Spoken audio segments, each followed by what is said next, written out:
கோபி சுதாகர் அண்ணங்களுடைய பரிதாபம் யூடியூப் சேனல்ல வெளியான சொசைட்டி பாவங்கள் அப்படிங்கிற காணொலிக்காக கோவை ஆணையர்கிட்ட வழக்கு பதிவு செய்யப்பட்டிருக்கிறதா செய்தி எல்லாரும் படிச்சுட்டு இருப்பீங்கன்னு நினைக்கிறேன். முதல்ல படிச்ச உடனே கோவம் வந்துச்சு, அப்புறம் சிரிப்பு தான் வந்துச்சு.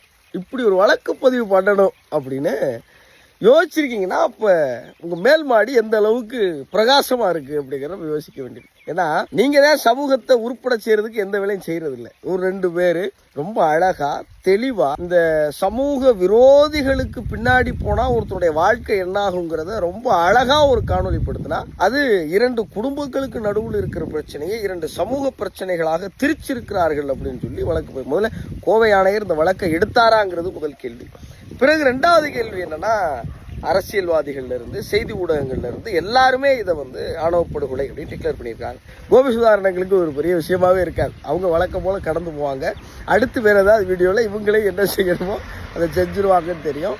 ஆனால் தயவு செஞ்சு இதெல்லாம் பார்க்குற இளைஞர்களுக்கு நான் ஒரு வேண்டுகோள் வைக்கிறேன். இந்த சமூகத்தை எதிர்த்து கேள்வி கேட்கறதுக்கு ஒருபோதும் பயப்படாதீங்க.